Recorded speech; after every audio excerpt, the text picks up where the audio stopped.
Estos son unos bits de ideas en memoria de Pepe Mujica, el expresidente uruguayo que desafió la lógica del progreso digital y nos advirtió que la humanidad aún no está preparada para asumir las responsabilidades que conllevan los avances tecnológicos actuales. ¿Y por qué se precisa tolerancia? Para poder pensar distinto. Porque jodemos con la palabra libertad, libertad. ¿Qué? ¿Libertad para decirle sí, señor, al que manda? No, señor. Libertad es para tener la posibilidad de discrepar.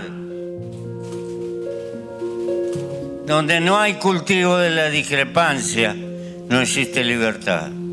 Yo no creo en los legados. En el mundo nos morimos y el mundo sigue dando vueltas.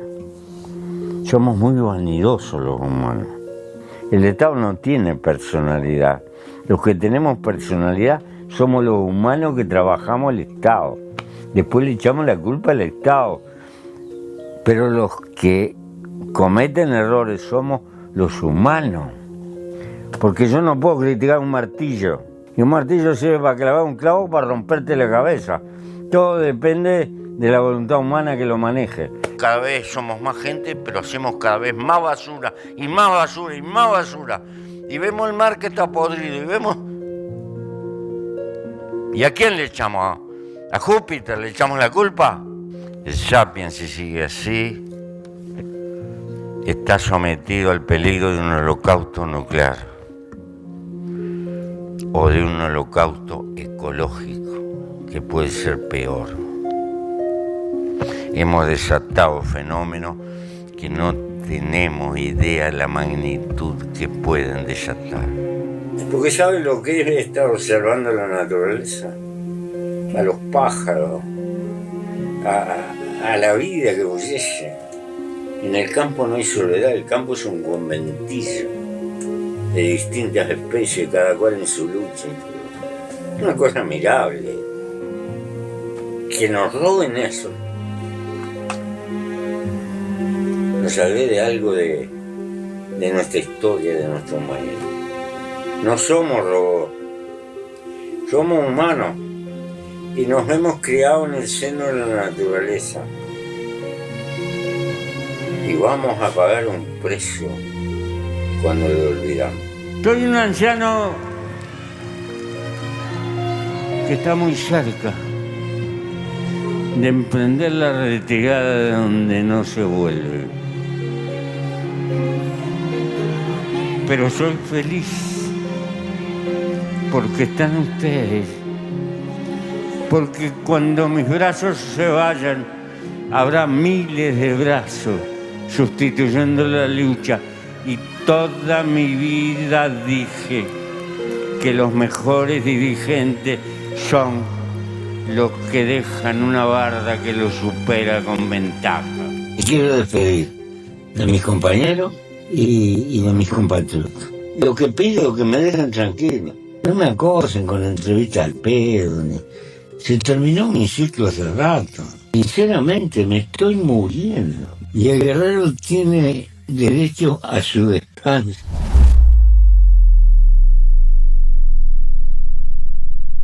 John, antes de entrar al aire, te comenté que siento que hay personas que cuando se mueren, realmente el mundo se siente más vacío.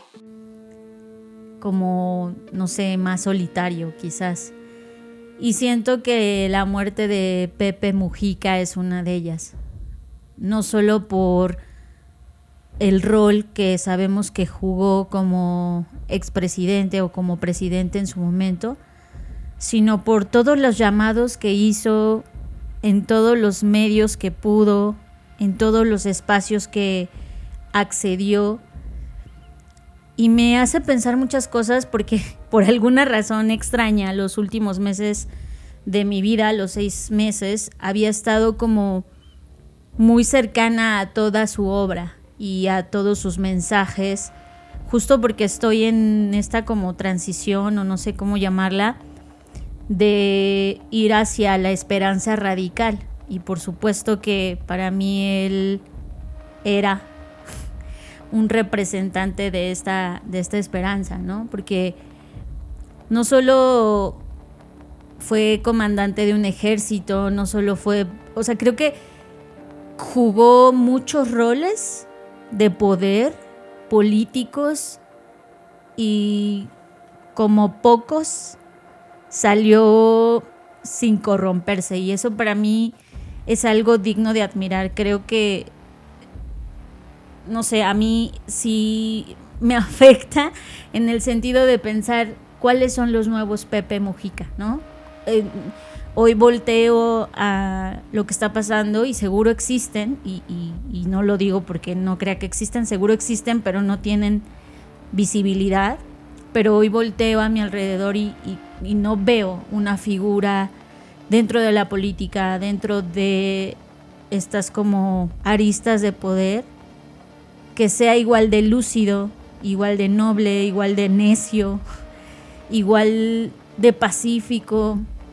No sé, siento como que la forma en la que él trascendió todo fue a través de un ejemplo. O sea, hace unos días te ponía yo en un video donde le preguntaban como qué es lo que se tenía que hacer en esta vida o por qué estábamos aquí, ¿no? Y él decía así como de, es que tienes que vivir la vida al máximo. Pero claro, podría ser un mensaje superficial, vacío, incluso un cliché, pero dicho en sus palabras, salido de su boca, no es solo una frase, es un ejemplo. O sea, cuando él decía vive la vida al máximo es porque él fue un hombre que vivió la vida al máximo. O sea, tenía como todo sentido, toda congruencia, toda autoridad para decirte vive la vida al máximo alguien que está viviendo o que vivió su vida al máximo. Entonces, creo que para mí, y por ahí leí en algún lado que Mujica no fue un político sino una herejía, un error del sistema, y coincido con eso.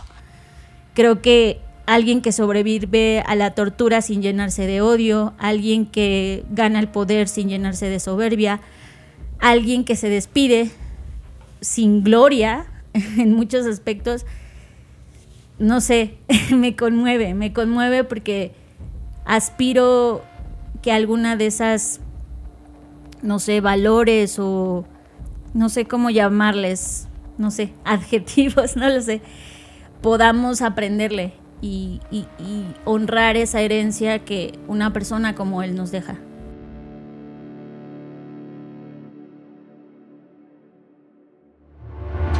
Blackwood House presenta. ¿Qué pasaría si por un día, en lugar de publicar en nuestros perfiles de LinkedIn tu puesto de trabajo, lo que hacemos en el trabajo o nuestros títulos, publicamos realmente lo que nos gusta? Fer, esa pregunta con la que abrimos el podcast se nos ocurrió a Alejandro Francolini y a mí. Alejandro es Chief Martech Officer en BML Argentina. Lo conocí ahora mismo en Uruguay, hace unos días que estuve ahí, y de hecho todavía tengo las consecuencias de la intensidad de ese encuentro reflejada en mi voz y en mi cuerpo, y me pareció uno de los seres humanos más exquisitos que he conocido en este año. Y, por ejemplo, a él le gusta el juego de cartas Magic. Magic, si no lo conoces, es un juego de cartas intercambiables en la que los jugadores invocan criaturas poderosas y hechizos potentes para derrotar a sus rivales. Es como un Yu-Gi-Oh. Es como un Yu-Gi-Oh, pero mucho más sofisticado. Yu-Gi-Oh, digamos que sería como un hijo generacional simplista comparado con Magic y todo lo que hay detrás de Magic. Hay cartas, Fer, de Magic que están valuadas en cientos de miles de dólares por el poder que tiene y por lo excéntricas y únicas que son esas cartas. Y por lo tanto, las personas que lo juegan, además de que son distintos estilos de juegos únicos y además varios niveles de combinar cartas para desarrollar magia y evidentemente derrotar a tus contrincantes, la convirtieron en un culto de juego. Simplemente Magic, quienes la juegan, quienes son parte de un Magic, son un grupo selecto de seres humanos que, más allá de que tú seas un CEO de una compañía o alguien que trabaja dentro de una compañía, más allá del título nobiliario de lo que hacemos todos los días, el simple hecho de decir, a mí me gusta Magic, juego Magic, podría unirnos más por esas coincidencias, por esas verdaderas conexiones, en lugar de solo por intereses de explotación comercial. Nos pareció increíble. Imagínate que, no sé, el 30 de abril sea el día en el que LinkedIn te es permitido eliminar tus puestos de trabajo y colocar lo que sí te gusta de la vida. Sería una nueva conexión humana diciendo, wow, yo también hago eso, wow, a mí también me encanta eso. Y se nos ocurrió como una manera de conectar de verdad, establecer una conexión real, con puntos de verdadera conexión humana sobre las cosas que sí tenemos en común. ¿Y tú qué pondrías, por ejemplo? Amo la música. Pero siento que eso es como, o sea, creo que el 0.01% de la humanidad no le gusta la música. O sea, no sé, como que mientras hablabas pensaba en cosas realmente específicas que casi no le contamos a nadie. O sea, me gusta la música, siento que es como, podría caer en lo mismo que LinkedIn promueve, ¿no? Como de... Me gusta la provocación. Pondría entonces más especificado, two-step garage. O sea, como un género musical Sí. específico. Two-step garage. Two-step garage es el Magic de los géneros musicales. Es como mucha gente la conoce, pero sabe que two-step garage derivó todo un sonido que ha marcado a las últimas 3 décadas. Sin embargo, no saben dónde está el two-step garage, excepto estos locos que hemos investigado las raíces musicales y las últimas 3 décadas han sido marcadas por el two-step garage. Tanto desde la parte electrónica como inclusive la grunge o la parte también de rock de la última generación fueron muy marcadas por este two-tempo del two-step garage. Y seguro muchos estarán locos diciendo, no, Mike, que conoces el two-step garage. Eso me encantaría. Me dejas pensando muchas cosas porque, no sé, de primera instancia, o sea, cuando dijiste, es que solo un grupo selecto de personas juegan Magic, siento que caes en lo mismo de la superioridad moral y del elitismo de, es que si no sabes qué es Magic, no entras en mi grupo, ¿sabes?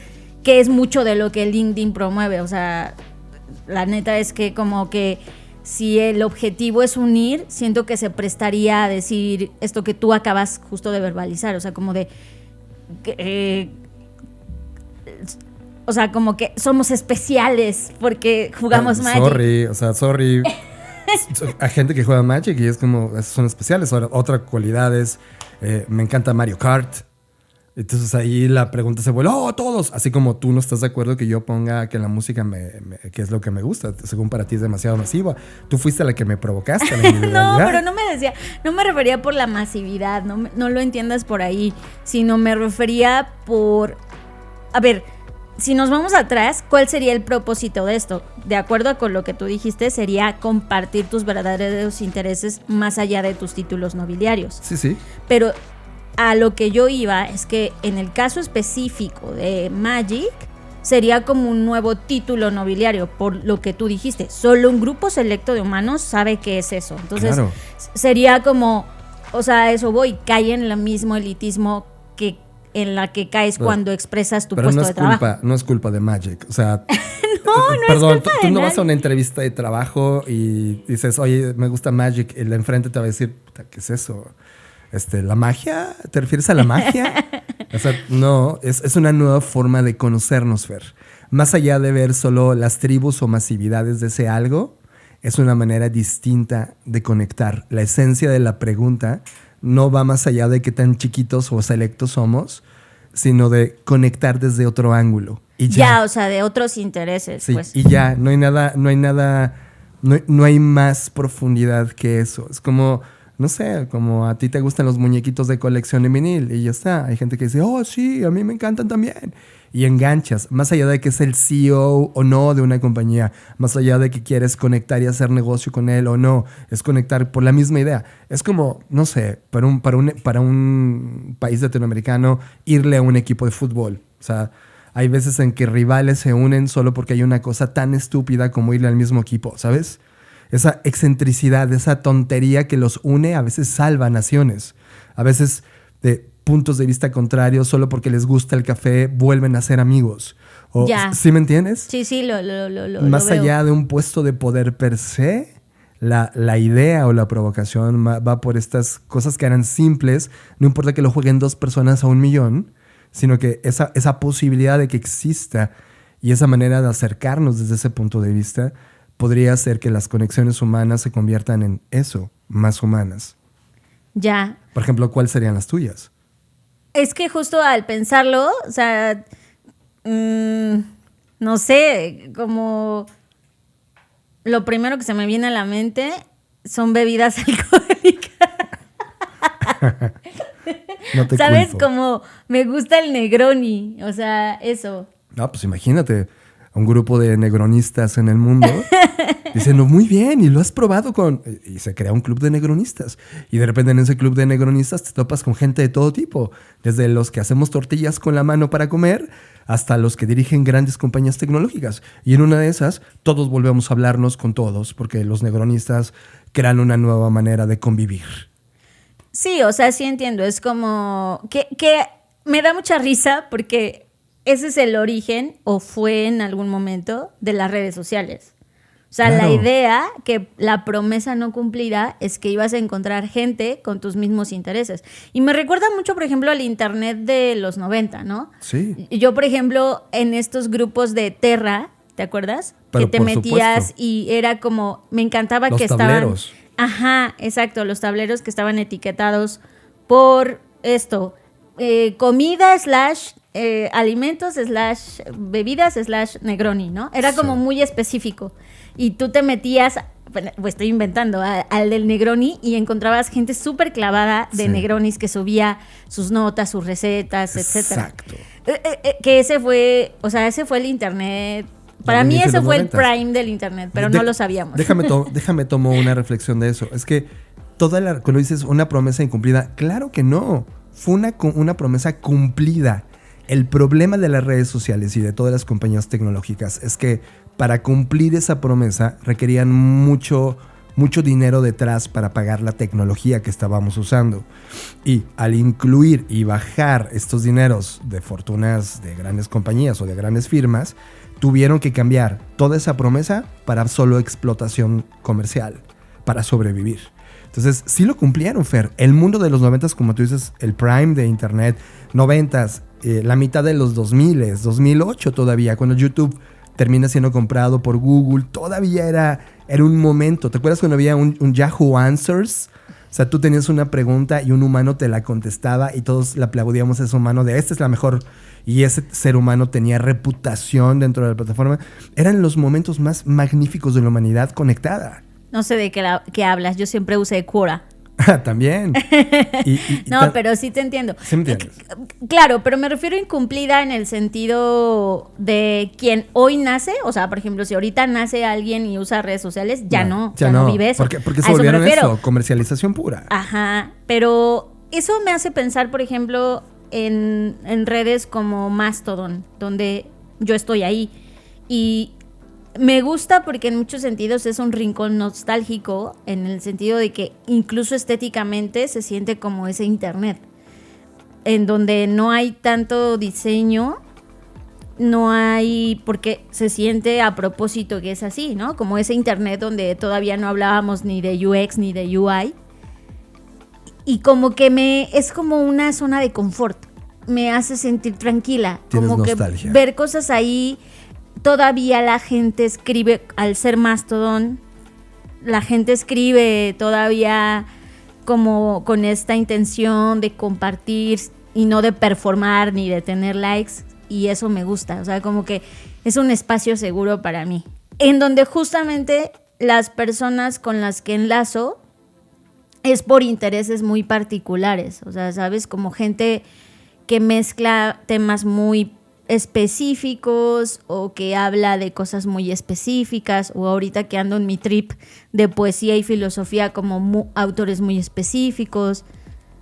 Creo que todavía hay espacios así en internet, pero obviamente no son LinkedIn ni Instagram.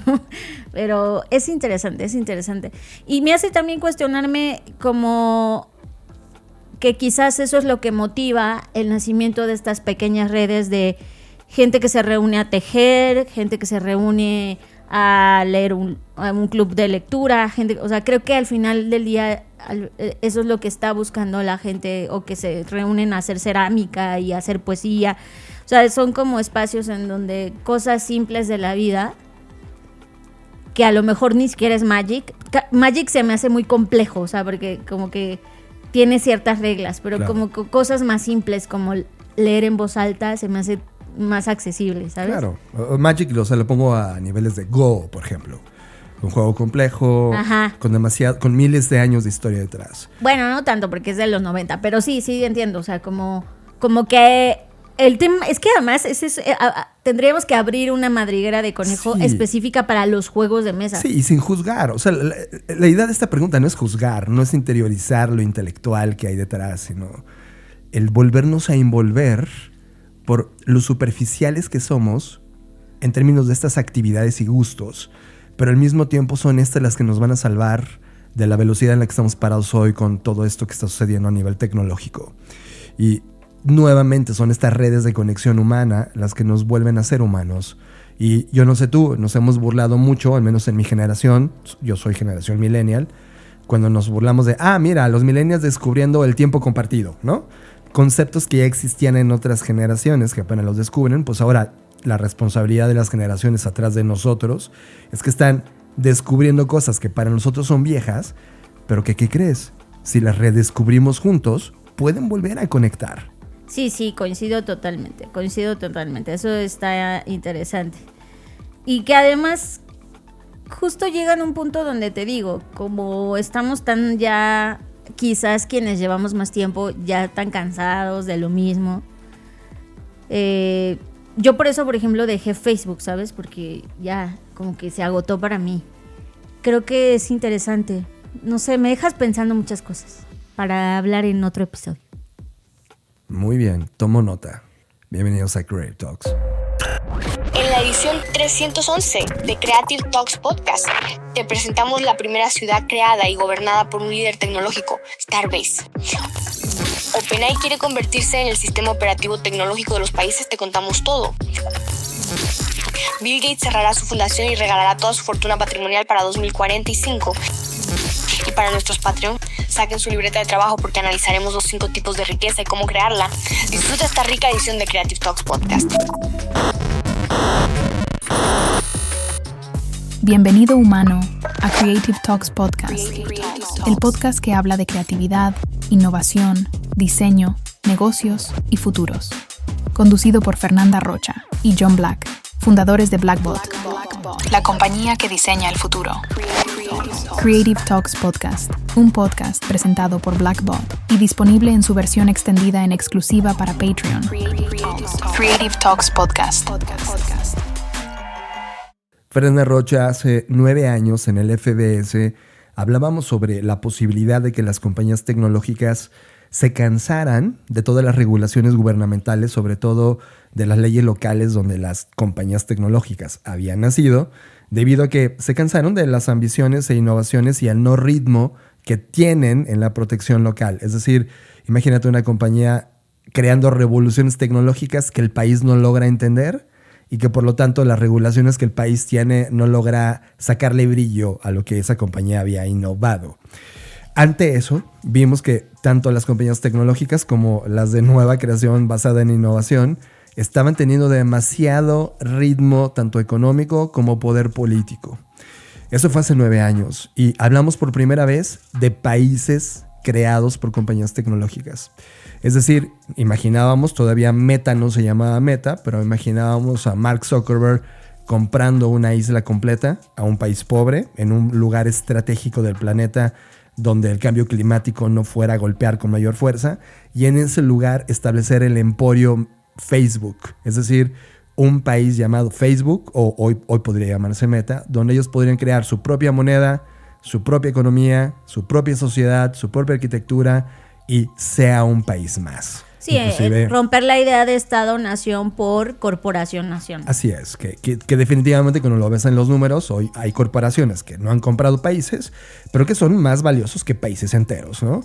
Tan solo ve a Apple produciendo casi 3 veces la economía de un país como México, una sola compañía. Es impresionante cuando ya ves esas estadísticas uno a uno. Pues Fernanda Rocha, 9 años después de que hicimos esa provocación y que además la argumentamos, mostramos toda la información que hay al respecto, pues termina cumpliéndose. El proyecto se llama Starbase, es la primera ciudad creada por una empresa tecnológica, Fer. Evidentemente detrás de él está Elon Musk, un ser que ahora mismo yo a nivel personal desprecio demasiado. Sin embargo, es legal. Esta ciudad llamada Starbase se convierte en la primer ciudad corporativa gobernada por SpaceX, donde las decisiones clave recaen en una comisión conformada por empleados de alto rango de la compañía, y sin duda nos deja ver el primer chispazo legal hacia el camino de lo que podría convertirse justamente en lo que habríamos hace 9 años advertido. Esta es una ciudad que es parte de Estados Unidos, pero que tiene un gobierno de ciudad gobernado o liderado por una compañía en su totalidad. ¿A dónde va a llegar? No lo sabemos, sin embargo tiene toda mi atención en este momento porque es la primera comisión municipal que está siendo gobernada por una compañía, y en ese lugar donde actualmente hay 260 empleados que viven en el Starbase, sin duda va a crecer porque hay 3,000 empleados que se desplazan todos los días hacia ese lugar para colaborar en algunas de las compañías de Elon Musk. Actualmente evidentemente está SpaceX en ese lugar vibrando, y los siguientes lanzamientos van a ser ahí. Sin embargo, Fer, con caras de ver en zoom out, este chispazo, esta tendencia que está ocurriendo ahora, ¿qué impresión tienes? Bueno, por todas las razones que ya argumentaste, no me sorprende, pero eso no quita que sí me molesta. ¿En qué sentido? Aunque yo no soy residente de Estados Unidos, ni mucho menos, pues creo que esto es nada más y nada menos como el preámbulo de un tecnócrata ascendiendo al poder. O sea, no me extrañaría que el siguiente presidente de Estados Unidos sea cualquiera de estos magnates. Claro. Y eso sí culminaría en la absorción total del poder, y cuando el Estado se convierte ya formalmente en una corporación, ¿no? Y eso pues evidentemente me preocupa y me molesta, en el sentido que al final en estas decisiones los menos beneficiados son los ciudadanos. Porque cuando una corporación comienza a tomar decisiones en pos o simulando ser el Estado, evidentemente va a ver al ciudadano no como un ciudadano, sino como un empleado, sí, porque recurso. Es una corporación, ¿no? Sí. Y eso rompe todo el esquema democrático por el cual hemos luchado los últimos años. Si bien sabemos que la democracia como tal también tiene sus fallos y está en una también como recomposición, reorganización y reconstrucción y quizás reconfiguración, eso no quita que la democracia bien implementada es una buena idea. Claro. Y esto rompe con todo el tema democrático, porque al final del día es una corporación que, no sé, como maquillando todo esto con un respaldo de vamos a generar nuevos empleos, vamos a reformar la ciudad y vamos a pavimentar, que además es bien interesante que se agarre de estas carencias, ¿no? Que lo hace, por ejemplo, China en muchos países en Latinoamérica. Y eso podríamos hablarlo en otro episodio, pero al final creo que esto para mí es una señal de lo que podría venir si dejamos que estos grandes magnates sigan teniendo el poder que tienen y propagándolo. Cuando volteas a ver, por ejemplo, qué piensan las organizaciones ambientalistas que están ahí en Texas, por ejemplo, está una red que se llama Red de Justicia Ambiental del Sur de Texas, y uno de sus cofundadores pues evidentemente afirma no estar de acuerdo, porque él considera, y toda la red a la que pertenece, que la creación de la ciudad podría agravar los problemas ambientales existentes, por lo mismo, porque disfrazado de ayuda pues van a comportarse de manera extractivista para extraer lo más que se pueda de ese lugar. Ahora bien, por otro lado, residentes que están ahí, o sea, personas que realmente viven en ese lugar, que creo que son las que más deberían tener derecho a hablar de esto, pues han acusado a SpaceX de emplear tácticas de presión para adquirir propiedades es decir, la forma en la que se fueron haciendo de este territorio no fue no fue como, ay, vamos a ayudar a la gente, o sea, fue extractivista, fue como, ay, pues vamos a comprar todas estas casas y los que viven ahí, pues que se vayan, porque ellos ya no lo pueden pagar, que es mucho lo que pasa en los procesos de gentrificación, por ejemplo. Y además, evidentemente hubo cierres de acceso a playas, o sea, una privatización de playas públicas a las que antes la gente tenía acceso, y lo que hemos hablado en este podcast es que de por sí hay muy pocos espacios públicos dignos para la gente, y ahora llegan estas empresas y dicen, pues ¿sabes qué? A partir de este momento aquí ya no va a poder pasar la gente porque ya se privatiza, y pues también es una forma de colonización. Sin duda, y Fer, solo poniéndola como en el radar de donde ha sucedido algo parecido, ¿te acuerdas del proyecto Woven City de Toyota? La Toyota City en Japón, sí. Sigue ahí. Y también el campus de Huawei en China se une a este tipo de proyectos. Es decir, poco a poco, desde que lo dijimos hace 9 años, los proyectos están ahí, y lo que podría decir es que actualmente los líderes de las compañías tecnológicas, al entender que de repente de la noche a la mañana tu país de origen te puede provocar unas restricciones comerciales poniéndote nuevos impuestos o haciendo una guerra comercial, pues tú, porque tendrías que vivir, y entonces tendrías que ser tu propio país para evitarte estas cosas. Voy a voltear a actualizar el artículo. Hay un artículo que ahora mismo lo tenemos en Blackbot, ya que Stargate, como lo dije, no es el único tema que ha movido esto. Starbase, no Stargate. Sí, perdón. Stargate es el otro proyecto. El otro. Hay un proyecto que he estado leyendo en todos estos meses, The Network State, que es un movimiento que busca crear la próxima generación de países, o sea, ya no es un tema de crear ciudades, realmente es crear. Sí, hablaste de eso en episodios pasados. Así es, pero ahora lo voy a poner en ese artículo, y que ya comenzó, y hay pequeñas comunidades emprendedoras con núcleo tecnológico descentralizado que están moviéndola. Fer, esto lo unes con algo que tú traías en la agenda, Fer. Sí, justamente a este otro tema que tiene todo que ver, que es el lanzamiento de OpenAI para países. Es que de verdad estas personas no tienen límites. No tienen límites, y si no se los ponemos, menos los van a tener. Bueno, ¿qué pasa con esto? A ver, antes de hablar de esto, se sabe, y creo que lo vimos cuando fue esta falla global que tuvo Microsoft. Se sabe que las empresas tecnológicas le venden servicios y productos a los gobiernos, y eso ha sido de toda la vida, sí. Y se sabe que muchos de los gobiernos están montados en Microsoft, se sabe también, ¿no? Y evidentemente hay contratos millonarios, intereses, información que Microsoft tiene de los diferentes países, que comparte con otras empresas, o sea, eso siempre ha existido. El tema acá con OpenAI es que, como sabemos, pertenece o es, desde que Trump llega al poder, pues se crea este proyecto de Stargate, que ese es el otro, porque además se llaman casi igual, o sea, estos güeyes... Porque recuerda que hay esta guerra de egos. Sí, entre ellos, Sam ¿no? Altman y Elon Musk. Sí. Bueno, entonces, en este proyecto que se invirtieron miles de millones de dólares, ahora están diciendo, perfecto, lo que vamos a hacer ahora es crear un producto, que es este OpenAI para países, en el cual pues les vamos a ofrecer esto no solo a países como Estados Unidos, porque ese es el lugar de origen, sino a otros países.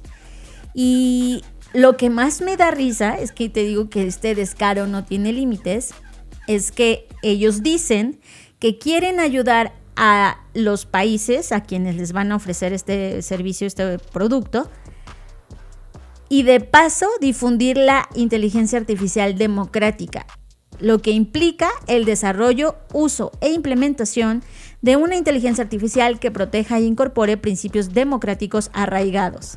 Whatever that means. O sea, yo no sé qué significan esos conceptos, pero cuando yo veo el retroceso que está teniendo Estados Unidos, en donde muchas ideas progresistas están volviendo atrás más hacia el mundo conservador, ¿no?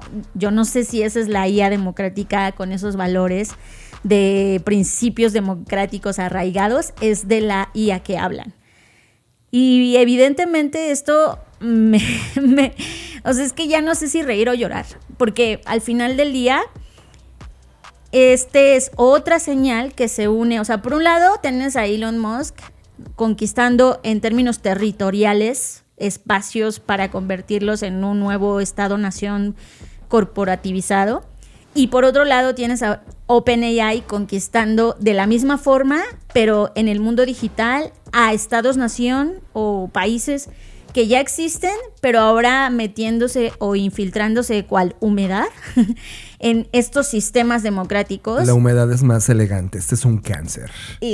Sí, y creo que eso me pone mal, porque al final estamos viendo cuáles son de verdad las intenciones, cuáles son realmente las intenciones que desde el inicio dijimos que tenía OpenAI. O sea, OpenAI en el momento que dejó de ser una ONG, sabíamos, y lo hemos dicho aquí en este podcast muchas veces, que su intención no es ayudar ni democratizar nada, ni que la gente ahora sea más creativa. O sea, este era su objetivo final, poder tener esta cantidad de control que se extiende como ramificaciones o brazos, o no sé, como un virus a través de diferentes lugares. Y a mí lo que me preocupa es quiénes van a adquirir este servicio de OpenAI para países, cómo lo van a usar, y sobre todo la pregunta para mí de fondo sigue estando ahí y sigue siendo: si ahora mismo todo esto no está validado en el sentido de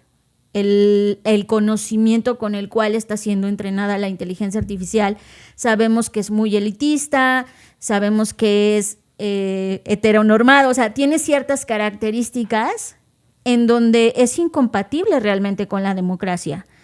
Y eso me preocupa, porque eso nos puede llevar a ver no solamente valores conservadores en muchos aspectos, sino también a tener retrocesos donde los países digan: pues ya está, tengo este servicio, voy a implementar la justicia o los quehaceres del Estado desde este lugar con esta tecnología. Y una vez más, los más afectados van a ser los ciudadanos. Sin duda, Fer, yo veo este es el inicio del sistema operativo que invada los países. O sea, antes al menos tenías plataformas tecnológicas con ideologías muy puntuales, ¿no? En donde sí, evidentemente ganó Microsoft, pero de alguna manera Microsoft es baby comparado con las ambiciones que trae un Elon Musk. Pero deben de saber que Microsoft y Sam Altman, pues están casados desde hace rato en este tema de la inteligencia artificial. Ahora están un poco debatiendo sobre su futuro, pero siguen casados. Yo lo que veo, Fer, es que hay muchos países. Imagínate la nota de prensa que va a dar países que le van a dar entrada a esto. Como de, tal presidente de tal país da un avance de innovación a su país y permite que OpenAI, en una alianza estratégica, implemente inteligencia artificial para optimizar los recursos y que se vuelva democrático el acceso a la tecnología. ¿Lo ves? En términos de valor de prensa, es brutal. Es como de, wow, ese país está dando un salto brutal. Pero lo que realmente está pasando detrás es que acaba de regalar todos los datos territorio que tenía ese país y los que va a tener mediante las diferentes conexiones de todo el sistema que se va a conectar a esa infraestructura, pues gratis, ¿no? Lo cual significa, Fer, que todo lo que habíamos platicado en el pasado de cuándo era el momento en que la IA iba a dar un salto brutal, es aquí. No necesitas usuarios, solo necesitas actores de poder que digan sí. Y eso a mí me destraba una emoción muy primitiva en mi cuerpo y en mi mente, diciendo, wow, entonces es imparable casi, ¿sí? Es que ese es el punto. O sea, al final del día nos están como ciudadanos vendiendo. O sea, ya no es como que te estén preguntando, oye, ¿tú quieres ser parte de esto? Sí. Y además lo están vendiendo con este techno-washing, ¿no? Esto es para avanzar, para digitalizar al país. O sea, ya me imagino. Implementar una estrategia pro-tecnología que ayuda a la democratización de tus ciudadanos y el acceso a la tecnología de los mismos, potenciando las capacidades creativas y productivas y eficiencia para tu país. Y es como, siempre se los dijimos, claro que suena increíble. Claro, ¿quién dice que no? Pero al conocer las bases de cómo está creado, al conocer cómo han ido actuando paso tras paso y al ver hacia dónde se están moviendo, Fer, pareciera un guión de película que ya vimos. Que a eso me refiero con el tema geopolítico. O sea, China, por ejemplo, está haciendo eso, dando infraestructura desde hace muchos años a países en Latinoamérica. Como de no te preocupes, quieres un puente, yo te lo construyo, quieres tal, yo te lo... ¿Verdad, Panamá? Y esa es su estrategia. Pero ahora el tema de hacerlo vía software es... o sea, por un lado es una maldita genialidad. Es una genialidad. En el sentido de estrategia de guerra. Claro que sí. Pero por otro lado, ahí vamos nosotros en ese costal, ¿no? Es como, es que así me siento ahora mismo, como de, mira, ahí te van estos 10 costales donde están mis X cantidad de millones de personas ciudadanas. Sí, imagínate en México. Y es como, güey, nos están traficando. Sí, nos están traficando. Somos datos traficables. O sea, aquí en México, el país en el que vivimos y en el que no le agradamos tanto a nuestro país en términos legales, imagínate que nuestro México diga, vale, sí le entro al OpenAI for Countries, así se llama el producto. Y sale a dar nuestra presidenta, que ha dado un salto brutal en términos de innovación, todo lo que ya les dije, ¿no? Y la prensa termina hablando y todo. De la noche a la mañana tienen acceso a toda la base de datos de los ciudadanos que conformamos parte. Aquí hay algo que se llama INE, que es donde están todas las bases de datos oficiales como Instituto ciudadanos. Nacional Electoral, Que se utiliza para votar, pero ahí está todo porque es digamos que el documento más importante y la base de datos que de por más sí ya lo han importante. hackeado el pobre INE muchas veces. Lo han hackeado, pero esto ya sería un hackeo legal. O sea, Claro. y además no legal, además tienes información en tiempo real de todos los ciudadanos que conformamos este país. En términos dato, ¿qué significa eso para la compañía? O sea, una compañía como OpenAI, más allá de solamente tener los IRIs, que ya platicamos en el episodio pasado, la postura que tenemos respecto a eso, pues ahora va a tener todo lo demás. Y eso me parece muy sensible. No, y es que, o sea, yéndonos pensando mal, porque con estas personas hay que pensar mal, o sea, no hay que pensar que están ayudando a nadie y no es un tema de teoría de conspiración ni nada, lo sabemos, ya hemos hablado de su pensamiento descrealista, o sea, no es una cosa que nos estemos inventando. Imagínate no solo acceso al INE, acceso a, por ejemplo, el centro de comando, el C5, o sea, ¿sabes? A toda esa información de la cual depende en muchos sentidos la seguridad del país, que dicho sea de paso, estamos en un momento crítico. Es muy fuerte porque entonces eso realmente sí justificaría una intervención, ¿no? Claro. Justificaría un montón de cosas. Pero es que lo que piensas es correcto. Uno de los puntos por los cuales están ofreciendo esto los países es continuar desarrollando los controles de seguridad con los modelos de IA. A medida que sus modelos se vuelven más potentes, van a seguir invirtiendo en procesos y controles, incluyendo centros de datos, seguridad física necesarios para implementarlos, operarlos y protegerlos. Fer, está por sentado que van por eso también. Entonces, tienen el control. O sea, poniendo esto en el sistema operativo, tienes el control de un país. El presidente y cualquier cosa para abajo se vuelve un maniquí adicto. Un usuario de tu tecnología. Exacto, se vuelve usuario adicto es más, necesita esto para poder tomar decisiones, y las decisiones que les está dando es confiar ciegamente en alguien que no te quiere manipular. Somos muy ingenuos y creemos que eso pasa. ¿Qué país podría decir? Hay dos posturas. Dices sí, lo cual te ves muy mal, o dices no, y aunque no sepas ni qué es IA, dices no, es lo más inteligente. Pero si dices sí, y siento que muchos de los siguientes países van a decir que sí, tendría que haber una mesa, una pregunta en medio. ¿Y qué pasa si todo sale mal? ¿Por qué va a salir mal? O sea, significa que ese país que lo implemente, y con todo lo que viene de la gran sustitución, y recurran a este podcast 10 años después para que vean a qué me refería, resulta que ese país se queda con una base instalada de seres humanos que han perdido el trabajo por culpa de esa tecnología. Aquí es donde OpenAI va a salir con su altruismo eficaz. A decir, no te preocupes, como eres parte de mi OpenAI for Countries, toda esa base de usuarios que me has dado durante una década tienen acceso a mi pago mensual para que puedan vivir una vida digna. Qué fuerte. Qué fuerte. Es fuerte, porque lo estamos viendo. O sea, este programa es una respuesta porque, Fer, además estuve estudiando porque como se están convirtiendo en una compañía con fines de lucro, ¿no? No es OpenAI, es Closed AI, tal cual sería la definición correcta de esa compañía. Acaba de decir Sam Altman que puede que no lo hagan. Puede que no lo hagan, ¿eh? Es como, no, pues puede que no lo hagamos. No, puede que no lo hagan. Esto claramente va por ese tope. Ahora, ¿qué significa para ti, para mí como ciudadanos, Fer? O como humanos creativos en este planeta? Que evidentemente la IA está aquí sin permiso, inclusive en los servicios que ya usamos. Tú y yo hace 2 semanas, cuando Google, ¡pum!, nos activó la IA, en automático, ¡pum!, el pago por la IA. Y es como, oye, espérate, yo no quería la IA en mi Google. Pero ahora te lo obligó a usar y ahora te lo está obligando a pagar y no hay un paso atrás. O sea, no es como que digas, quiero regresar a la versión sin IA de Google. No puedes. Significa que todo esto que usamos, lo que ya usamos dentro del mundo tecnológico, ya está con IA. O sea, no nos van a preguntar, está con IA. Entonces, da por base, da por sentado que ya no hay una opción para decir, no quiero IA. La IA ya está. Ya viene desde hace 15 años desarrollándose con tus redes sociales. Tú ya vives en un mundo con IA. Si lo haces consciente o no, ese es el gran gap. Si tienes conciencia de que es con IA, entonces la pregunta ahora es, ¿cómo saco lo mejor humanamente de esa herramienta? Porque ya está ahí. O sea, simplemente ya está ahí. Aunque yo me niegue a usar IA, aunque yo me niegue a estar en el mundo de IA, la IA ya está ahí. Mira, yo creo que esto es como muchas cosas que nos han pasado, ¿no? Yéndome al lado ya más proactivo, hay muchas cosas que están aquí sin que hayamos preguntado. O sea, pienso, por ejemplo, creo que lo más fácil o la analogía más sencilla es el tema del plástico. Claro. O sea, el plástico llegó y nadie nos preguntó si queríamos usar plástico. Las empresas tomaron esa decisión por diferentes factores, justificando que eso iba a ser más beneficioso en costos y que no iba a haber problemas de salud para las personas, que al contrario, esto iba a permanecer como casi que impoluto, ¿no? En términos de salubridad, etc.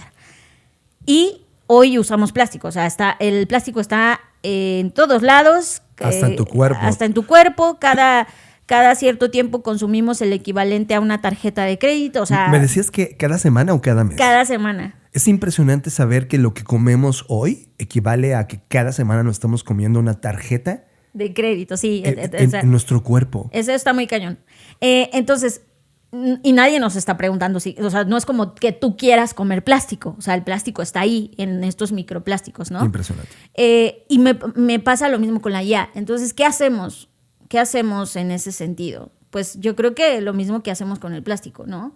Tú tomas tus decisiones en donde sí tienes agencia, decidir o no usar plástico. Claro. Por ejemplo, en donde sí tengo agencia es, güey, puedo llevar mi termo a todos lados y no usar esas botellas de plástico, ¿no? Creo que lo mismo nos va a tocar hacer con la IA. O sea, es como, en muchos aspectos, queramos o no, va a estar ahí. Y tú vas a decidir si la vas a usar para agilizar tus procesos, para entenderte mejor. Esta semana tuve una sesión con una red que se llama, bueno, es todo un sistema, pero se llama Tejer Redes, y me invitaron a hablar sobre cómo en las redes de aprendizaje se podía incluir a la inteligencia artificial. Y lo que les dije a ellos, lo repito acá, que me hace sentido con esto que estamos hablando y con eso quiero cerrar. O sea, al final del día, la IA quizás es un invitado que no querías tener, ¿no? Pero ¿qué te queda en ese sentido? Y hasta ahí está sentado. Ajá, es como, pues lo único que te queda, todo. Te queda es ser buen anfitrión, porque en eso sí tienes agencia. O sea, tú sí puedes invitarle y decirle, mira, aquí en esta casa se hacen estas cosas, se permiten estas cosas, se prohíben estas otras. Y es tu labor y tu poder y tu agencia y tu soberanía sí poder establecer reglas a través de las cuales ese huésped o esa persona que a lo mejor no invitaste a tu mesa se comporte. Claro. Entonces es lo mismo. Creo que al final es entender que tenemos, y habrá quien diga, no, pero para mí sí es un huésped que yo esperaba, perfecto, o sea, mejor para ti.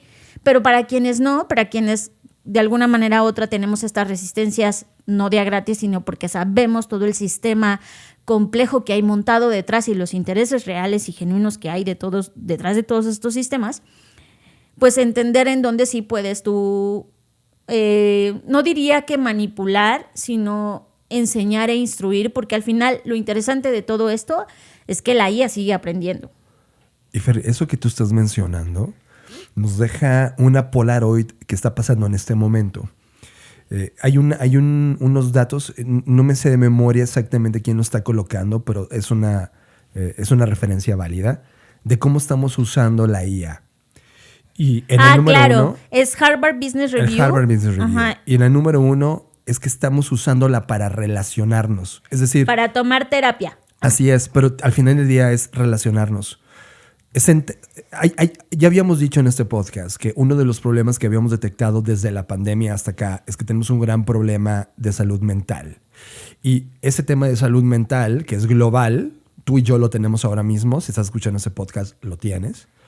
Es la soledad que además trae nuestra civilización. Es increíble que teniendo tanta tecnología que nos conecte, estamos solos. Y en esa suma de problemas mentales más soledad, estamos utilizando la IA para sustituir relaciones con humanos y que nos permitan tratar de sentirnos no solos o abandonados. Y eso está empezando a dar datos, Fer. Sí, de hecho esto lo publicamos en nuestro newsletter quincenal llamado Cápsula, así que les invito a que se inscriban o suscriban porque es de este tipo de cosas de las que hablamos que a veces no nos da tiempo de mencionarlo aquí en el podcast. Y efectivamente esto es un chico que se puso a estudiar cuáles eran los casos de uso más populares de la inteligencia artificial de 2024 y lo que va de 2025. Y efectivamente el tema de terapia y acompañamiento está en el número 1 ahora mismo.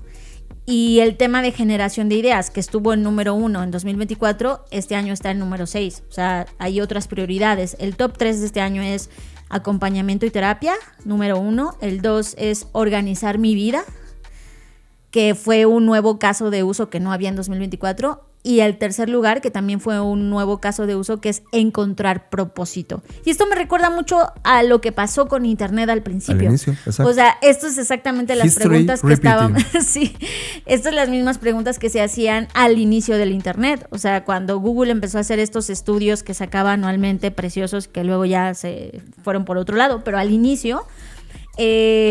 cuando buscábamos los términos o los conceptos de búsqueda, tenían que ver con esto, con preguntas bastante existencialistas. ¿Quién soy yo? ¿Cuál es mi labor en el mundo? ¿Por qué estoy aquí? Etcétera. Y estamos haciendo lo mismo con la inteligencia artificial. Ahora, para mí, lo malo de esto es que si se está repitiendo la historia, ya sé que sigue. Yo también. O sea, ¿Qué es lo que te había dicho? O sea, es history repeating. Google dejó de colocar estos resultados y lo puso por pena. La razón es que cada vez estamos haciendo preguntas menos buenas. Y eso no le gustaba como publicidad para la herramienta. Es como, no, hombre, o sea, significa que la humanidad está... Sí, no estamos volviendo. Hay en este momento hay muchos estudios. Voy a publicar la siguiente semana un artículo que habla de esto. La humanidad ha decrecido su capacidad intelectual por culpa de la tecnología. Lamentablemente sí. Y eso Google, que tiene de casi 3 décadas de estarlo midiendo, lo sabe más que nadie. Voy a poner algo que Sam Altman descubrió en la semana. Ellos también hicieron su propio estudio. Ay, no, ya, ni me hables de ese estudio. Estos estudios, antes de que digas cualquier cosa, quiero decir una cosa que a mí me pone bastante mal de estos estudios. Primero, obviamente son propaganda. O sea, si usted no sabe distinguir propaganda de un estudio científico real, por favor, analice y póngase a investigar qué es la estructura científica, porque en cualquier estudio que tú hagas, no puedes ser juez y parte. No puedes. O sea, ya empezando por ahí, es como cuando una madre analiza a sus hijos. ¿Qué va a decir, señora? Pues que son los mejores. O sea, y hay una pérdida de la objetividad. Y lo malo de estos estudios es que se promueven como esta propaganda de sí, la inteligencia artificial está ayudando o está haciendo estas cosas. Y la gente, como no lee el informe completo, solo se queda con el encabezado. Claro. Entonces, seamos más críticos a la hora de analizar. Es nada más mi intención. Para los que escuchan este podcast, creo que son tremendamente críticos y eso me encanta.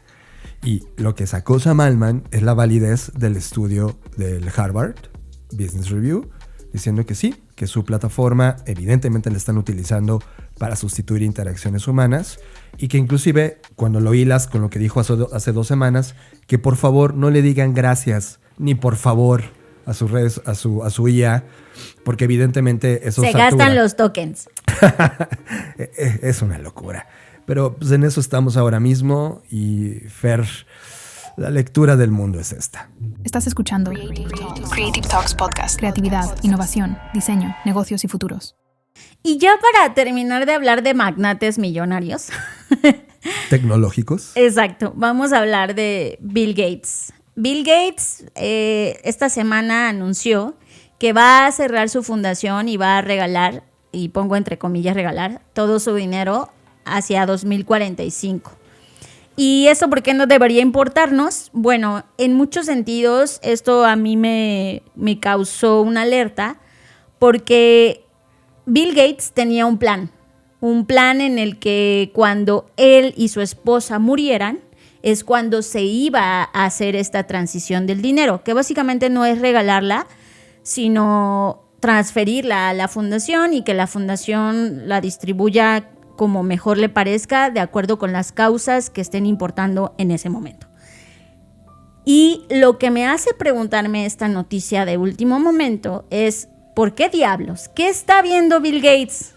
Bill Gates, si eres Bill Gates y estás escuchando este podcast, ¿qué estás viendo y por qué estás haciendo esto? O sea, al final del día, cuando una persona como Bill Gates, que ya tenía un plan y de repente lo va a anticipar de cierta manera y va a irrumpir en ese plan, es porque hay algo detrás de esto. Sí. Algo que evidentemente no está, no nos deja ver, no está publicado abiertamente. Pero yo siento que tiene que ver pues con las posibles crisis económicas que se vienen de cara a los siguientes años. Sí, y además, déjame pongo algo. A ver, esto es una especulación mía, una especulación basada en casi 3 décadas de conocimiento de industria tecnológica. Lo cual, pero sigue siendo especulación. Te dije un día, Fer, que la gente de tecnología e innovación iban a ser los siguientes tiranos. Te lo dije de manera muy clara porque nosotros estamos parados en esa industria, vivimos de esa industria y estamos muy cerca de las herramientas e innovaciones que hay de esa industria. Y que en el futuro, al echar a perder todo lo que íbamos a echar a perder desde esa industria, y hoy lo estamos viendo, pues gente como Bill Gates y todas la gente de alrededor, hoy estamos viendo a Elon Musk, la percepción que tenemos de ellos es como que hijos de puta, ¿no? Es cada vez es más grande. Y hay una frase que puso en su Twitter, donde muestra una gráfica. En su ex, por favor. En su ex, sí. Es que me caga decirle ex porque es decirle que ganó Elon Musk. Okay. Yo ya no soy ex. Tu resistencia es decirle Twitter. Muy bien. Sí, Twitter. Como pintarle dedo a Elon Musk. Pero él en sus Gate Notes, que son sus notas de por qué hace lo que hace, puso una gráfica de cómo va a ser este network que tiene hoy y cómo se va a diluir 99% de aquí a 2045. Y puso lo siguiente. Dirán muchas cosas de mí cuando muera, pero estoy decidido a que murió rico no va a ser una de ellas. Hay demasiados problemas urgentes para resolver como para que pueda conservar recursos que podrían usarse para ayudar a la gente. Me alegra saber que pienso que igual que Bill Gates, y sobre todo lo digo yo como persona que sé que no voy a tener descendencia, que siempre he dicho, si mueres con dinero en el banco, algo hiciste mal en la vida. Sin duda, muy me encanta bien, Bill tu Gates. filosofía. En eso sí te apoyo. Y conéctalo con Mujica, Fer. Conéctalo con Mujica.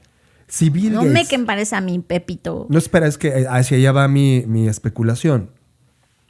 Cuando tienes todo el conocimiento de cómo funciona el mundo, te has anticipado a muchísimas cosas, has marcado la historia de la humanidad. O sea, lo que hace Bill Gates es... Sí, es verdad. O sea, eso no lo podemos negar.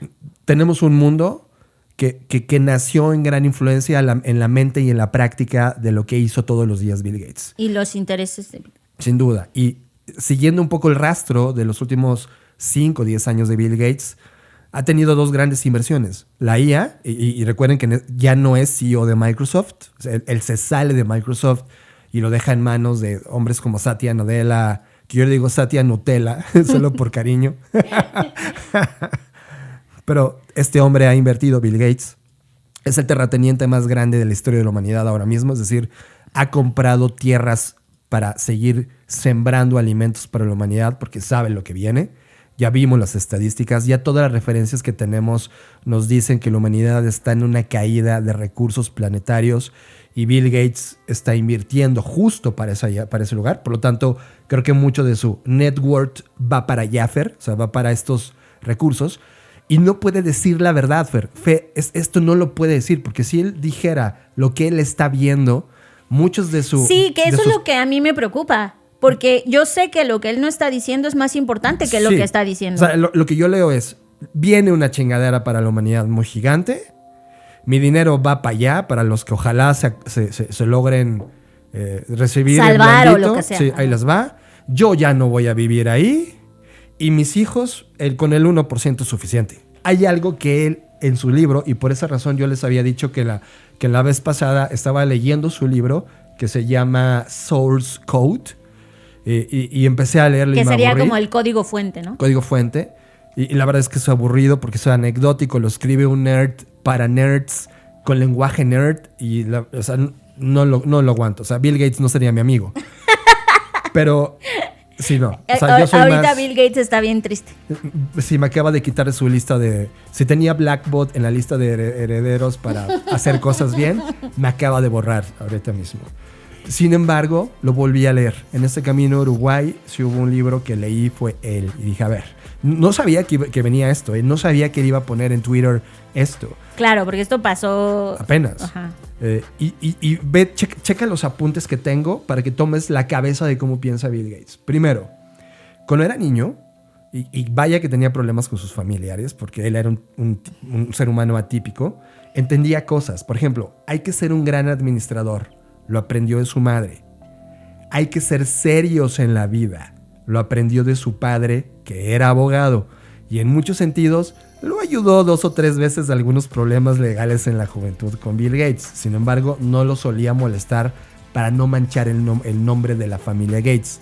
La familia Gates ya tenía nombre, es decir, era una familia... ¿Cómo? ¿Me estás diciendo que el secreto es nacer millonario? Sí, él nació millonario.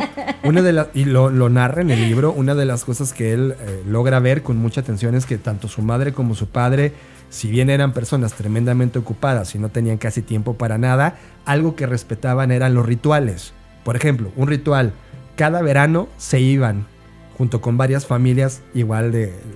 ¿Me está diciendo que igual de ricas? Igual de ricas, para ir al bosque en verano, ¿no? Para ir a nuestra casa. Sí. Ya sabes, vida de ricos.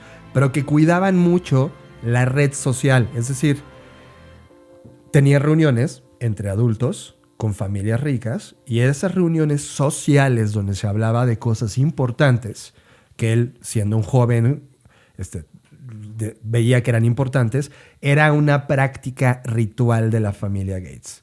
Ahora, creció en una filosofía de mejora continua. Recuerda que en esos momentos estaba a todo lo que daba... Lo del Lean Star... No, antes del Lean Star estaba Kaizen. Ah, claro. Toyota era la compañía que todo mundo estaba hablando y que lo demostró durante mucho tiempo, donde la filosofía Kaizen de esta mejora continua era parte de la cultura que ellos estaban como familia empleando y además en las compañías alrededor de ellos.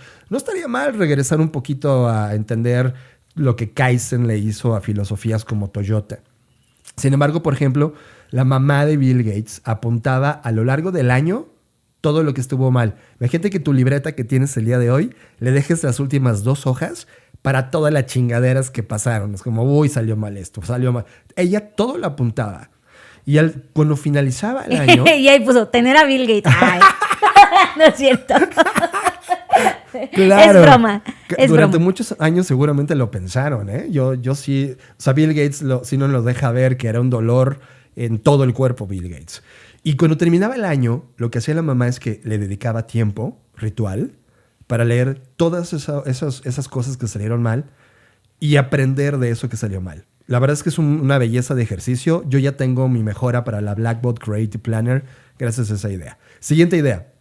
Sus padres eran ahorrativos, pero había algo en el que no dudaban invertir, Fernanda. Libros y revistas. Por eso él tiene su casita esta donde se va a leer. Desde muy chico él agarraba sus libros y revistas y vámonos. Y así se enteraba de todo, desde la arquitectura hasta el último de Gossip, pero en el camino creó su taste. La palabra taste es algo que voy a estar diciendo a partir de ahora mucho. El gusto, taste. Su gusto, evidentemente, era por los números y las matemáticas. Y la razón de los números y las matemáticas es porque le encantaba la competitividad, la predictibilidad, y esas dos cosas no podían ser si no eran medibles y cuantificables. Por lo tanto, los números comenzaron a gobernar su forma de entender el mundo. Dejó de ser niño y siendo joven, copiando a sus papás, creó un club que se llamaba Contemporary Club, el club contemporáneo, en donde con sus amigos, que eran otros nerds, incomprendidos, todos estos tipos que zapean en la cabeza, pues los invitaba para debatir temas de actualidad. Y además visitaban think tanks. Incluso vieron el inicio de la compañía Xerox cuando no se llamaba Xerox. Entonces es claro, porque vivían en el barrio donde todo estaba ocurriendo, ¿sabes? O podían viajar con el dinero de los papás a los lugares que eran importantes. Sin embargo, hizo think tanks. Luego, él se dio cuenta de que era un generalista en un mundo de especialistas. Y fue cuando tuvo su primer contacto con las computadoras. Él las consideraba máquinas tontas que lo obligaban a pensar. Y piensa algo de Malcolm Gladwell, y con esto voy a cerrar un poco de los apuntes que tengo, que luego lo compartiré para los que tienen la suscripción de nuestros Patreon en la categoría de Bookshake. Habla de que Malcolm Gladwell, y el que no lo recuerda, él escribió un libro que se llama Outliers, donde su tesis más importante es que cualquier cosa que tú haces necesita al menos 10,000 horas de práctica para que te vuelvas en alguien que sabe del tema. Y él dice, Malcolm Gladwell tiene razón, pero la verdad es que es incompleto su pensamiento. Porque para que logres esas 10,000 horas, que dice, vale, voy a dar por ok que tiene razón Malcolm Gladwell, pero las primeras 10,000 horas, al inicio necesitas un golpe de suerte. Sobre todo para las 500 horas iniciales. Estoy de acuerdo, porque la verdad es que fuera de nacer en una familia de fortuna y todo eso, o sea, de millonarios, y eso lo han hablado muchas personas que se han sincerado, el decir, güey, la neta me pasó esto porque tuve suerte. Así es. Todos dicen lo mismo, solo que en los libros no te los van a poner porque eso deja a la teoriedad en el éxito de las personas y no puede ser... ¿Me estás diciendo que la meritocracia no existe? No existe, querido ser humano, no existe. Necesitas este golpe de suerte. El golpe de suerte del Gates es que siempre estuvo 1 o 2 grados de separación de las personas correctas que le dieron acceso a las cosas que él le apasionaban. Pero ahí yo creo que eso está mal definido por él, porque eso sí no es suerte. Eso es, bueno, suerte nacer en una familia a eso va. Millonaria. O sea, su suerte es que estuvo ahí. Ahora, lo que él hizo fue impulsó lo que él necesitaba. Hay gente que está ahí y pues no hace nada, Fer. Y él sí lo hizo. Luego, a lo largo de todo el libro, aquí yo donde ya me detengo y ya no leo mis apuntes, a lo largo de todo el libro habla sobre cómo él fue creando su fortuna hasta crear Microsoft. Y de cómo en el camino perdió a un amigo que era mucho más inteligente que él, que se mató. Y eso fue un dolor durísimo para él. Inclusive da la sensación de que él se enamoró de él. No lo dice abiertamente en el libro, solo tengo esa sensación después de haberla leído. ¿Qué tiene? O sea, esto no me sorprendería porque, y esto ya es como dices tú, más chisme que otra cosa, pero Melinda Gates, que bueno, que se separaron ya hace unos años, hace 4 años, ella habló en una entrevista que le hicieron y le preguntaron como básicamente cuál fue la razón principal por la cual se separaron, y ella dejó ver, o sea, no dijo abiertamente que hubo una infidelidad ni nada, pero como que habló de que ella siempre tuvo una sospecha y que eso rompió la confianza. No habla exactamente de qué situación, ya, pero me hace sentido con esto que tú pones en la mesa. Sí, o sea, el libro está escrito desde su corazón. O sea, esto no lo hizo la IA, lo hizo un nerd con lenguaje nerd, porque sabe situaciones, lenguaje, todo. O sea, es Bill Gates expresándose. O sea, tú puedes entender a Bill Gates después de esto. La foto completa de por qué lo traigo, Fer, es que Bill Gates sí sabe de meritocracia, pero sabe que la suerte no acompaña a la humanidad y que personas como él y el grupo de amigos que fue creando son difíciles de encontrar. Nunca pudo encontrar de nuevo a alguien como el ser humano que perdió. O sea, no hubo más. Ese fue su prime de conocer al mejor ser humano del planeta y murió. Y ese toque de la humanidad necesita estos empujones, sabe que vienen de la mano de personas como él. Él genuinamente pensaba que al poder hablarle a las máquinas tontas, que así la nombra a las computadoras, y poder tener que rebajarse para hablar su idioma, porque el programar era rebajarse, era un reto matemático para él, y la programación que él creó está creada con me tengo que rebajar como humano para hablarle a esta cosa. Y el sistema operativo que creó, que después construyó todo encima de él, y luego viene todas las historias que seguramente van a venir en un libro 2, porque nos deja ver que va a haber un libro 2 después de crear Microsoft. O sea, todavía el capítulo con Steve Jobs no está ahí, ¿no? Todavía no está presente. Sin duda me deja entender que Fer, ese ser humano, ese Bill Gates que acabo de leer, sí es un Bill Gates que no se quiere morir con la culpa de cómo el mundo se está echando a perder.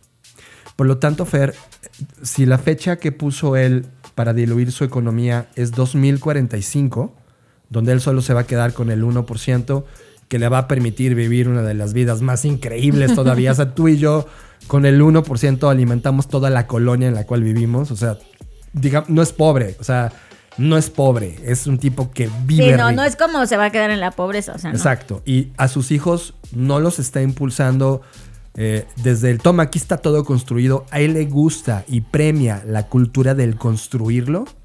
Y eso es lindo desde su punto de vista como humano. Sí, pero también no hay que romantizar. O sea, te mandan a la mejor escuela, te conectan con el mejor network. Esa es la suerte que él dice, ¿no? O sea, esas son las cosas sí, pero que no venga a decir, yo a mis hijos los enseño. Bueno. No, si tú tienes un hijo y eres Bill Gates, no lo vas a mandar a la prisión. Sí, exactamente. O sea, sí lo entiendo. Es como, toma, edúcate en la prisión de Santa Marta para que entiendas qué es la vida, ¿no? O sea, yo sí entiendo, Fer, que está viendo datos de algo muy fuerte que viene en la humanidad y que no lo puede publicar porque si lo publica se le cae al teatro. Es decir, todas las compañías que pueden crear el valor económico para ayudar se vendrían abajo. No, y siento que además estamos en un momento donde eso provocaría pánico. Afectaría incluso la economía de Estados Unidos. O sea, sí entiendo que hay cosas que pues no podría decir abiertamente. Claro, y el por qué ahora lo publica es justamente para que estemos hablando de él ahora sí. O sea, ¿quién va a hablar desde el gossip? Porque hay mucho que ver en el libro Gossip Nerd. Como, sí, uy, estaba enamorado de su amigo. ¿Sabes? Hay mucho gossip. Pero por el lado de por qué actuó, por qué puso ese tweet 3 semanas después de haber publicado el libro, porque el libro no tiene más que un mes de haberse publicado, o un par al máximo, es porque claramente está viendo cosas, está anticipando cosas, y él antes de morir quiere dejar esas 500 horas de suerte para quien logre estirar las manos y le caiga un poco de los recursos que en el 99% va a diluir de su fortuna. Estás procesando Creative Talks Podcast con Fernanda Rocha y John Black. Bueno, pues creo que al final, cuando juntamos todo esto que hemos hablado, desde el plan de Elon Musk, pasando por Sam Altman y luego llegando a Bill Gates, se une con lo que yo decía al inicio de Pepe Mujica. No encuentro en ninguna de estas 3 personas esos valores. Porque, ojo, también no hay que olvidar, y seguramente no hablo de eso en el libro, pero que a Bill Gates se le ha relacionado con, no sé, para empezar con Epstein, ¿no? O sea, sí, claro. Bueno, ahí hay mucho que decir. Pero que al final del día, no sé, y eso es una reflexión final y es una pregunta retórica, pareciera que es incompatible el poder con los valores, o, ¿sabes? O sea, todas estas personas que nacieron en familias millonarias, que siguen perpetuando su fortuna, etcétera, no veo que sean personas que representen o que puedan representar realmente un aporte a la humanidad. O sea, y no estoy diciendo que lo que Bill Gates ha hecho a través de la fundación no sea importante. De que lo haga, que no lo haga, evidentemente es mejor que lo haga, pero siento que al final del día no es real. O sea, esto es más una estrategia fiscal, como lo ha sido las fundaciones durante mucho tiempo, pero no encuentro en ellos estos valores en los que realmente estas personas entiendan a las personas. O sea, para mí el punto común que tienen ellos tres, algunos más malévolos que otros, es que diseñan y formatean un mundo que ellos desconocen. Cierto. Y eso para mí es lo preocupante, porque el problema de diseñar y reconfigurar un mundo desde esa élite, desde esa burbuja, hace que las decisiones que tomes, aunque sea con las mejores intenciones, afecten más que beneficien a las personas. Claro, el haber construido de llegada esa riqueza en la manera como lo hicieron, ya marca una postura, ¿no? Sí, totalmente. O sea, cuando vas hacia el pasado, pues entiendes que mucho de esto tuvo que ver con vamos con Elon Musk, o sea, su familia se sabe que fueron esclavistas, ¿no? Sí. Entonces, como que cuando ves todo esto, siento que ellos siguen estando en una burbuja. Sí. En donde no logran entender al ser humano de calle, a cualquier persona que está habitando este planeta, que no es el 1% de las personas millonarias. Y eso es muy peligroso, porque cuando alguien configura cualquier cosa, un software, el programa o un mundo, desde ese lugar, es muy, muy peligroso. Y eso es lo que a mí me apela y me interpela en esta situación. O sea, estamos viviendo el mundo que un pequeño grupo de personas diseñaron, y lo que nos toca, creo que es apropiarnos de eso, o sea, procesarlo y filtrarlo a través de nuestro filtro latinoamericano, de nuestro filtro localizado, de nuestro filtro para poder arrojar algo nuevo, ¿sabes? Sin duda. Eso para mí me deja toda esta conversación, como decir, ok, no voy a pelear contra el sistema, ni tampoco estoy diciendo que mueran las corporaciones, que sí, pero es cómo tomamos esa fuerza que está dada en un sistema preestablecido para procesarlo y arrojar algo nuevo.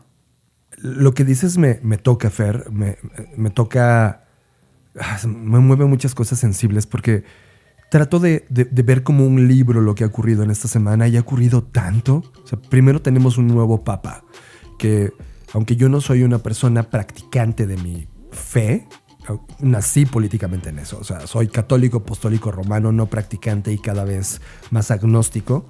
Sin embargo, sí creo en otras definiciones de ese ser supremo. Por lo tanto, no soy totalmente nulo, ¿sabes?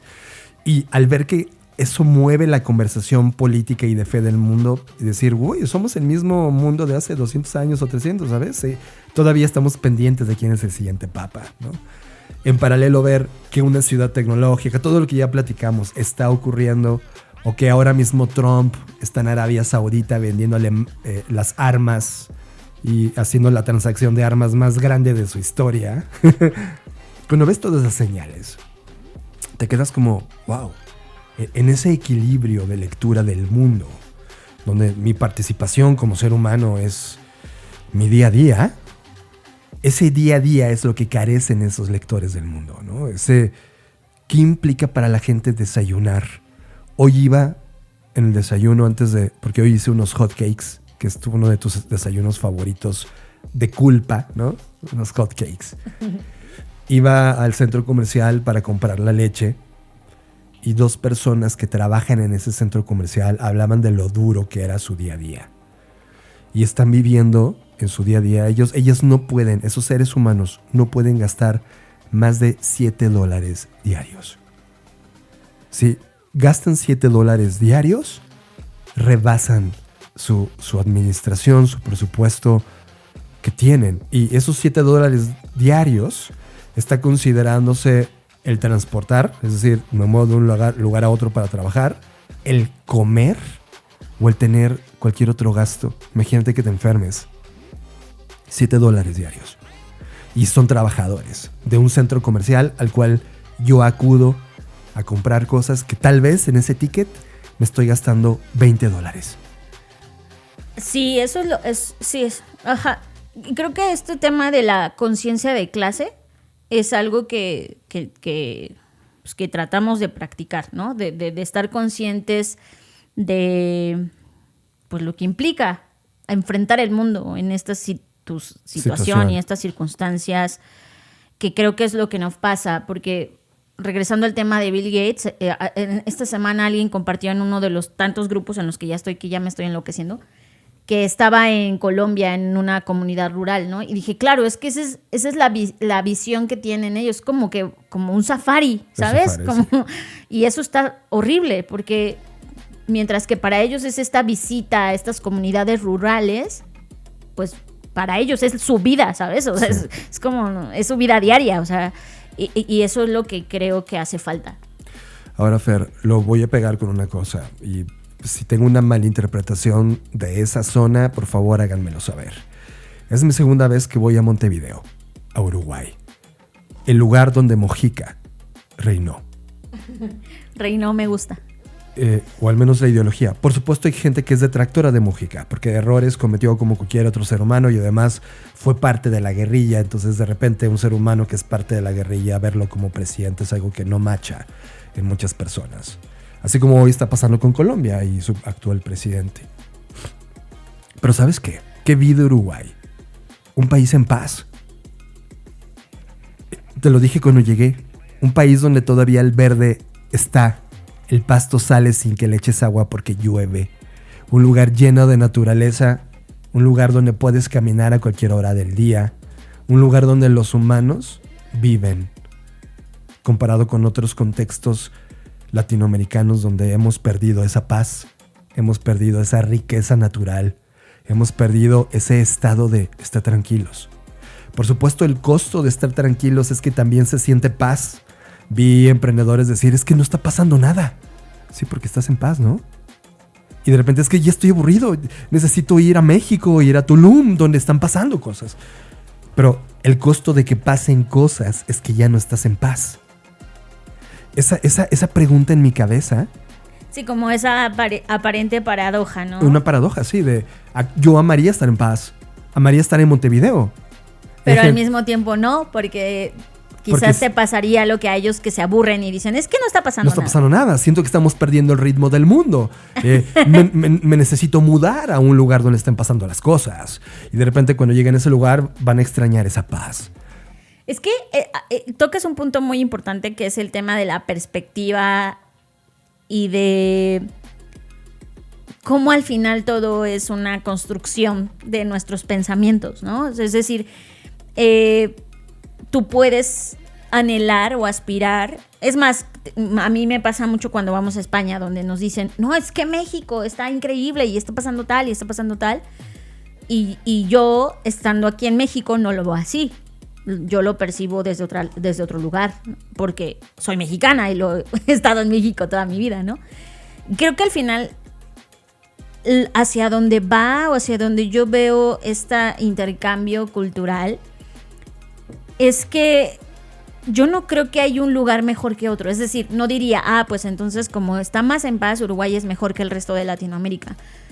Yo creo que al final es entender y como tomar, como pasa con las esporas, claro, que vuelan de un lugar a otro, o que las aves llevan semillas de un lugar a otro, y por eso es que hay árboles que no deberían estar en ciertos lugares porque en algún momento las aves los trajeron, ¿no? Sí. Creo que esa es una gran lección de la naturaleza. O sea, no es juzgar o poner adjetivos en o esta ciudad es tal o es mejor que tal, sí, sino creo que debemos aprender a ser más polinizadores. Eso es, somos más abejas. O sea, tú y yo cada vez que llegamos a un lugar, con respeto local del lugar y de la planta que estamos visitando, ¿no?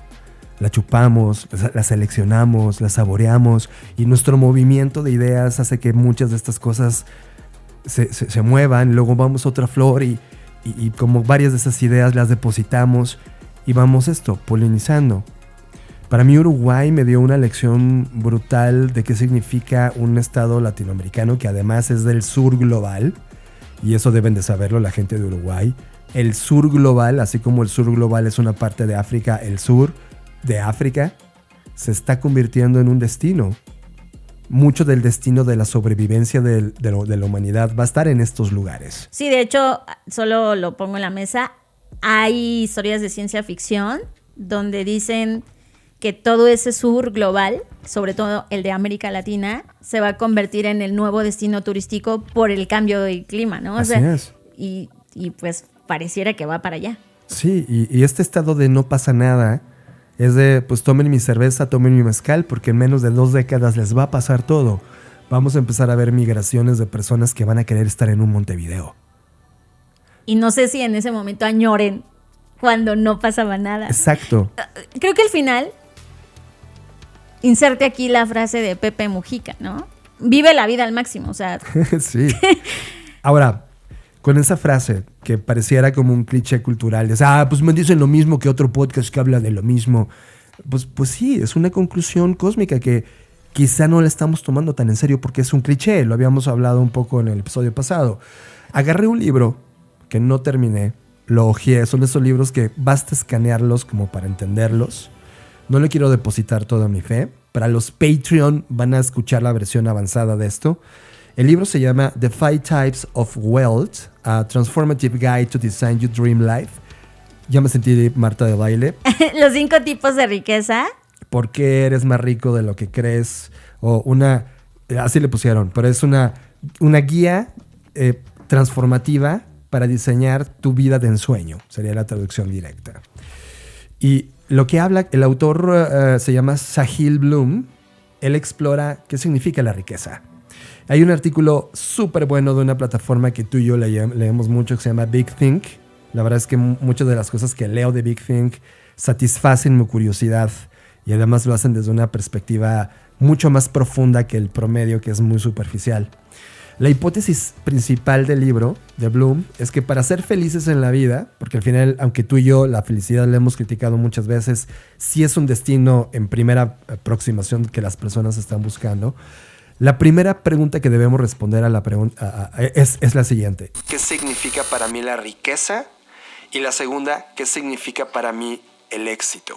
Toda la primera sección del libro trata sobre qué es la riqueza temporal. Él dice que la razón por la que esta es la primera parte es porque es un propósito muy específico. El tiempo, Fer, es lo que desbloquea todas las demás. Cuando tienes libertad, cuando tienes riqueza temporal, tienes la capacidad de elegir cómo invertir tu tiempo, con quién, en qué invertirlo y cuándo intercambiarlo por otras cosas. Que es un poco un artículo que tú habías explorado sobre la nueva pobreza, que era la pobreza temporal. Así es.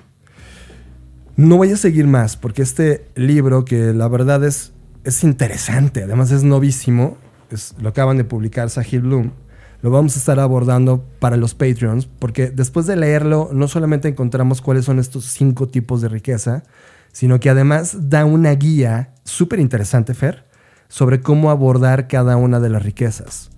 Solo para poner la gran foto, una riqueza es el tiempo, ahí parte todo. La siguiente es una riqueza social. Y si Bill Gates no era tan social, pues mira lo que pasó con sus papás, que eran súper sociales. Entonces también es social. La siguiente riqueza es mental. Y sí, tiene que ver con toda la intelectualidad, la creatividad. La siguiente riqueza es física y tiene que ver con tu cuerpo, por ejemplo. Y hasta el final, la riqueza financiera. Y claro, en esta vida, en este modelo con el que vivimos, al parecer, pareciera que todo el 100% solo es riqueza económica y todas las demás las dejamos a un lado. Me gusta porque esto responde mucho de lo que hemos estado platicando en esta edición del podcast. Y que también deja nuevas interrogantes, porque al final estas riquezas están interrelacionadas. Por supuesto que si tienes, y lo platicaba esta semana la comunidad de Blackbot, porque esta semana platicábamos de alimentación o de alimentos, y claro, o sea, ¿quién puede pensar con el estómago vacío, no? Y al final, cuando no tienes una buena ingesta nutricional, pues la forma en la que te desempeñas en la vida no va a ser la más óptima. Pero mucho de falta de nutrimientos, o más bien de nutrición o de factores nutrimentales, pues no es que tú no quieras comer bien. ¿Quién no quiere comer bien? El tema es que no tienes acceso a esos alimentos, ¿no? Creo que al final todas se interrelacionan. Todas. Pero también es interesante analizar a quienes tenemos el privilegio de sí podernos hacer esas preguntas, a qué le estamos dando más valor de todas estas riquezas. Y también el libro dice que dependiendo del momento de tu vida, le vas dando prioridad a una contra la otra. Y también es cierto. Claro, por supuesto. Que esto también es mucho de lo que se aborda en el taller que damos de futuros personales. Cuando analizamos los dominios personales es mucho esto, es como valorizar y darnos cuenta que mucho de lo que nos contamos sobre el presente y el futuro tiene que ver con valorizar lo que ya tenemos de hecho en ese momento, ¿no? Solo que nuestra escala va subiendo y vas queriendo más. O sea, no sé, a veces uno hace, como se dice coloquialmente, tormentas en vasos de agua porque tú dijiste, voy a poner un ejemplo burdo, cuando me titule voy a estar feliz, ¿no? Y luego ya te titulas y ya no estás feliz porque ya llegaste y entonces quieres algo más. Lo mismo pasa con la riqueza, o sea, para ti riqueza era tener un auto, entonces cuando lo tienes, ya llegaste ahí, ahora quieres 2 autos y te vas siendo infeliz porque entonces ya no querías uno, ahora quieres 2, ¿no? Y esto pareciera que nos envuelve en un sistema de no suficiencia, donde nunca estás ahí, nunca eres exitoso, nunca llegaste a la meta, pero no es que no hayas llegado de entrada, es que siempre va a haber algo más a lo cual aspirar. Y bueno, eso tiene que ver mucho con nuestra reconfiguración de eso, de la valorización que tenemos del presente, pero también de quién nos convertimos cuando estamos llegando a esas riquezas, ¿no? Es una conversación larga, pero ya la tendremos con la gente de Patreon. Así que es el momento ideal para brincarte a los Patreons y no perderte todas estas conclusiones que se van a poner buenísimas. Pues con esto llegamos al final de esta edición de Creative Talks Podcast. Un abrazo a toda la gente de Uruguay que me han dejado sentir no solo su amor, sino toda la energía.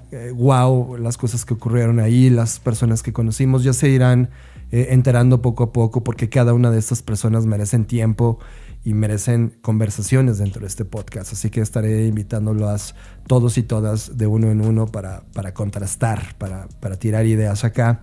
Gracias en verdad. Y Ale, gracias en verdad por esa magia y convocarnos en tu caldero para compartir ideas. Suscríbete ahora a la versión extendida de Creative Talks Podcast, disponible en exclusiva a través de Patreon, y recibe contenidos adicionales como el podcast del creador, Magazine Review, Bookshake, Traficante de Ideas y ofertas exclusivas de Black School y Blackbot. Estos son los beneficios exclusivos de ser Patreon. Suscríbete ya. Creative Talks Podcast. Vamos a estar, Fer, en 2 lugares, en Bogotá próximamente, las 2 en Colombia, y la otra, Cartagena. Así que Colombia, wow, siempre termina como imán llevándonos y seduciéndonos a esos lugares. Es la primera vez que vamos a estar en Cartagena, así que va a ser emocionante. Y recuerden que sigue abierto el curso de Inteligencia Artificial más Creatividad, o sea, es al revés, Creatividad más Inteligencia Artificial.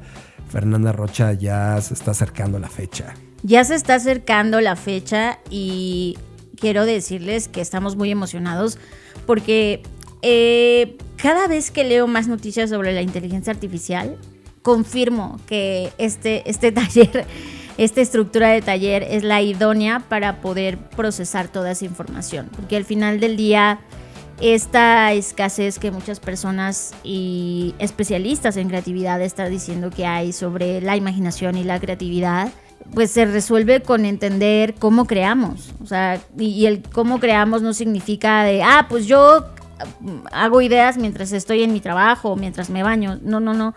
Cómo creamos tiene que ver con los insumos que tomamos, de dónde los tomamos, cómo los sistematizamos, si tenemos un sistema, cómo los exploramos y cómo los compartimos.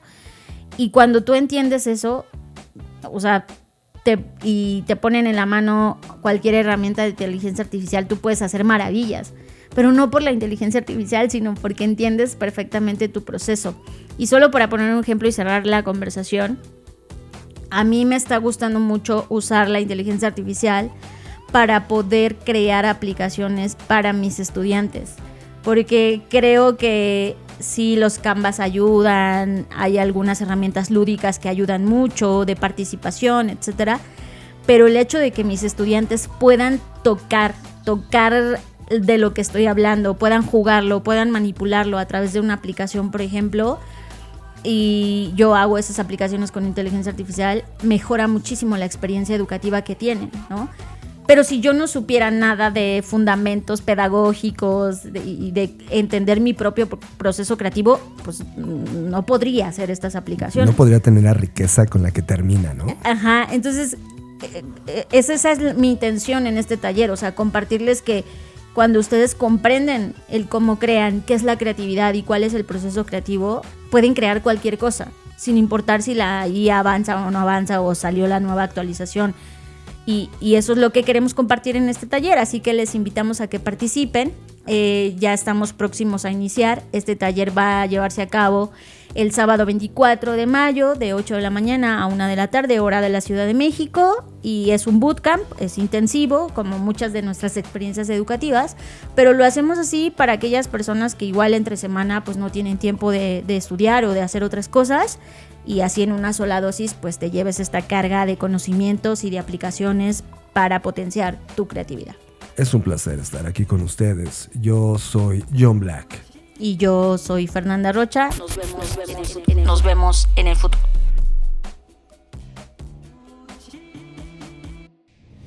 Gracias por escuchar Creative Talks Podcast, el podcast que habla de creatividad, innovación, diseño, negocios y futuros, con Fernanda Rocha y John Black, fundadores de Blackbot, la compañía que diseña el futuro.